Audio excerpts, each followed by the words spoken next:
Bom, esse texto, como tantos outros que estão na narrativa dos 4 evangelhos, eu digo 4 testemunhos do evangelho, trazem uma dimensão para nós sobre isso daqui. A autoridade de Deus que estava sobre o Filho dele, ao mesmo tempo, relacionada na experiência da confissão da igreja, que todos sabem que ela se inicia ali no discipulado. Amém? Até porque o termo cristão para nós não é bíblico. Se vocês não sabem, esse termo foi criado politicamente para identificar aqueles que seguiam Jesus e na época da perseguição. Eu não tenho objetivo em entrar muito nesse detalhe, mas toquei nesse assunto exatamente para deixar aos amados irmãos esse parecer de que identificar um seguidor de Jesus naquela época era provar que ele conviveu com ele e foi discipulado por ele. Tá? Então, diríamos que ser cristão hoje, nos nossos dias, é uma questão mais cultural e religiosa. Naquela época, tinha que ter vivência, pacto, aliança diretamente com ele. Bom, e nesse capítulo que o Senhor me deu hoje, essa palavra, para trabalhar com os irmãos, fica em evidência esse padrão. Não só da autoridade messiânica que estava em Jesus, como também isso, como os discípulos se relacionavam com essa autoridade. O entendimento é que aquilo que aconteceu ali entre eles e o Cristo desce como padrão para essa igreja naquilo que ela vive agora. É um processo que precisa se repetir com os mesmos elementos teológicos, doutrinários, porque a preocupação qual é? É que nenhum tipo de fraude seja venha a ser, né, uma interferência para nós no que diz respeito ao chamado cristão. Bom, eu queria começar por esse detalhe, que quando Jesus ele entra na questão da parábola da candeia, a candeia aí todos sabem que é um instrumento de luz, e a luz ali não é própria. Tá? Então existem algumas simbologias que estão nesse texto aí, que o pastor eu vou fazer levantamento aqui, para vocês terem entendimento, que na verdade o Senhor queria com os discípulos, ou queria comunicar a eles, que resumidamente aqui, o Senhor já estava ali no interesse de impor àqueles homens a responsabilidade deles estarem pregando isso, tudo o que foi ensinado particularmente a eles. Mas eu vou chegar nesse ponto. Primeiro, detalhe importante, é a questão da iluminação. No Evangelho, o homem não é a luz. Senhores, a sabedoria no Evangelho, ela é implantada por Deus, ela não sai do homem. Tá? Você pode ser o cara inteligente, capaz de pensar, refletir, falar, dominar diversos assuntos. Mas quando falamos da verdade da fé, nós falamos de uma ciência divina. Então, quando se fala de iluminação no Evangelho, se fala de uma luz que Deus proporcionou dele mesmo. Se fala de uma providência.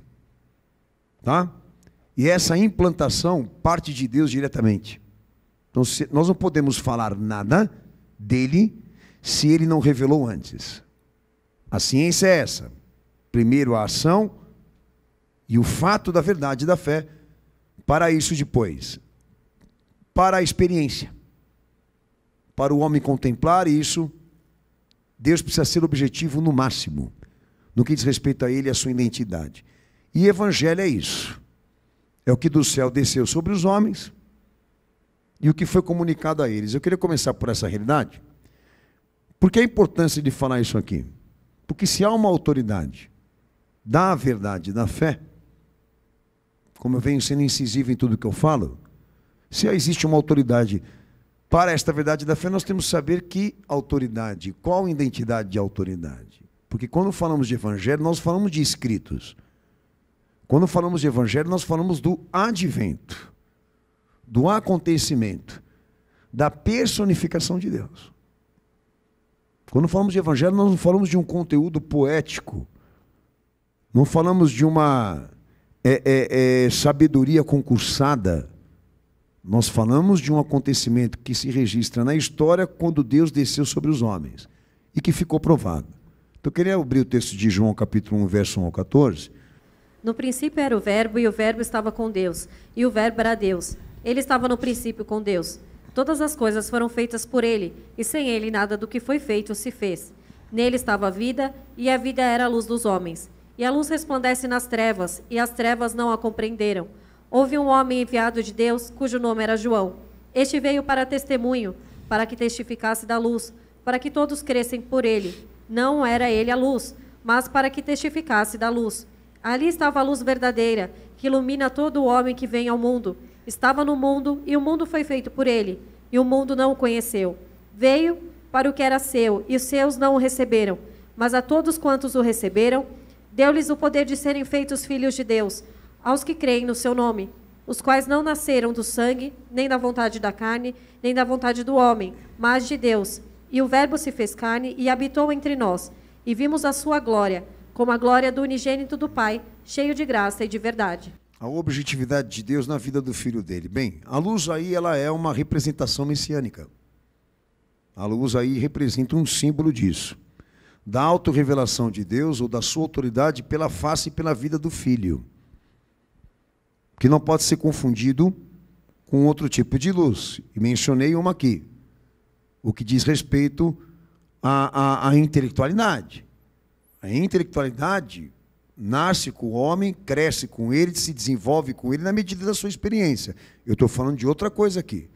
Eu não estou falando de uma luz que sai da experiência do homem com a vida, mas de uma luz que desce com Deus e que se personifica. Você consegue me entender? São duas coisas separadas. Alguns até falam para mim assim, pastor, para tornar um pregador, era importante, era interessante a gente fazer teologia? Não. A primeira tarefa de quem quer pregar sobre Jesus é identificar ele e os fatos que nele se cumprem, é isso. Porque para a transmissão você tem que ser exato, você tem que ser legítimo, não tem que ser acadêmico. Que eu digo o seguinte, que para falar dele você tem que entender nele. Isso não pode ser institucional. Então, uma experiência íntima, direta, pessoal tua, nesta investigação de saber quando ele veio, o que aconteceu. Então, essa autoridade que está nele, simbolicamente representa isso. A luz que ilumina. Ali ele é o verbo, ali ele é a ação. O que Jesus, na verdade, falou aí, que João documentou? Que a forma de Deus agora se relacionar com a humanidade se centraliza no Filho dele. Que eu sempre digo para vocês aqui, ali, a forma relacional de Deus com o homem, ela não está espiritualizada. É a carne do Filho dele. Ela é orgânica, ela é material, é matéria de fé, tem humanidade, tem identidade, tem pessoa, tem obra. 3 formas relacionais de Deus com o homem depois que o Filho desceu. O ato, a palavra e a sua aparência. Tudo que se confirma nele e que é histórico. É a forma de Deus se relacionar com os homens, usando o Filho dele e a face de tudo aquilo que ele testemunhou de si mesmo. Então a luz aí é ele próprio. Então quando o Evangelho fala desta luz, ou fala do processo de uma iluminação para os homens, o processo aí é a descida do Filho dele, a sua pessoa e a sua obra. Aí em texto de João, capítulo 1, verso 1, 14 mesmo, fica claro aí que o instrumento da manifestação da glória de Deus é o Filho. O instrumento dos comunicados e da glória e do poder de Deus é tudo aquilo que o Filho foi na suficiência, na plenitude e na sua perfeição. Na visão mais absoluta daquilo que os relatos testemunham. É o início da parábola. A candeia aí não tem luz própria. A luz, ela foi confiada. Ela vem de uma providência, de um recurso doado diretamente por Deus. Até Paulo fala em Efésios capítulo 1, versículo 8 ao 9, né? Do que Deus derramou abundantemente sobre nós. Que até tem uma expressão dele aí, dos desígnios, né, de Deus que antes estavam ocultos, mas agora foram revelados. Aquilo que ninguém sabia, que ninguém havia ouvido diretamente de Deus, Deus desceu pessoalmente para falar. É muito importante você entender isso. Jesus não aprendeu com ninguém o que ele falou. Ele não entrou em escola, ele não foi educado. Mas eu já ouvi, pastor, documentos que falam sobre isso são mentirosos, não podem provar. Do que? De que ele pertencia a certas seitas. educadoras religiosas, mentira.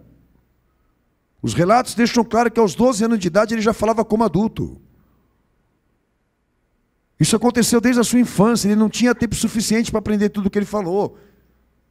Não seja ignorante. Uma coisa é você falar, a outra é você provar. Esse é o ponto, que a luz que estava nele veio com ele. A luz que refletia sobre os homens, ele era o autor disso.